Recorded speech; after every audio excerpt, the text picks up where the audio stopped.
Hello guys, எல்லாரும் எப்படி இருக்கீங்க? எல்லாருமே ரொம்ப நல்லா இருப்பீங்கன்னு நினைக்கிறேன். ரொம்ப நாளைக்கு அப்புறம் வந்து ஒரு vlogல மீட் பண்ணுறோம்.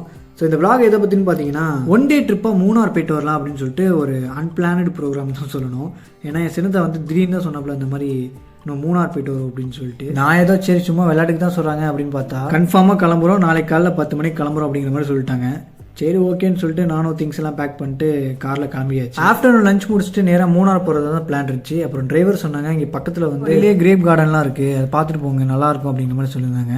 சரின்னு சொல்லிட்டு வண்டியை நிப்பாட்டிட்டு உள்ளே போயிட்டு அந்த கிரேப் கார்டனை ஃபுல்லாக சுற்றி பார்க்க ஆரம்பிச்சிட்டோம். இந்த கார்டன் வந்து ஃப்ரீ என்ட்ரி தான். இந்த கார்டனில் வந்து நம்ம எதுவும் கிரேப்ஸ் பறித்தோம் அப்படின்னா அது வந்து 500 ஃபைன் போட்டிருந்தாங்க.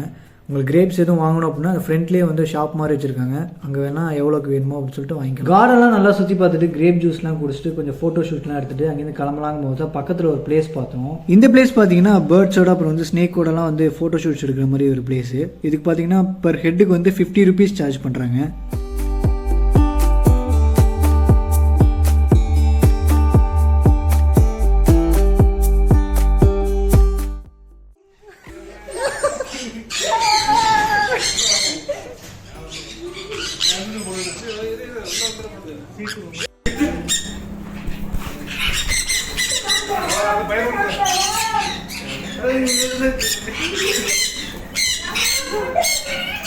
கொஞ்ச நேரம் டைம் அங்கேயே ஸ்பெண்ட் பண்ணிட்டு அப்புறம் கொஞ்சம் ஃபோட்டோஸ்லாம் எடுத்துகிட்டு அங்கேருந்து கிளம்பியாச்சு.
மூணார் ரீச் ஆனதுக்கப்புறம் டின்னர் முடிச்சுட்டு அப்படியே பக்கத்தில் பெல்மோண்ட் அப்படிங்கிற ரிசார்ட்டில் தான் ரூம் புக் பண்ணியிருந்தோம். எல்லாருமே பயங்கரமாக டயர்ட் ஆகிட்டோம், காலிலேருந்து ட்ராவலிங்லேயே இருந்தது. அப்புறம் இந்த ஹில்ஸ் ரோட்டில் கார் அப்படியே சுற்றி வந்தது. அப்புறம் வர வழியில் ரொம்ப பனி வேறு,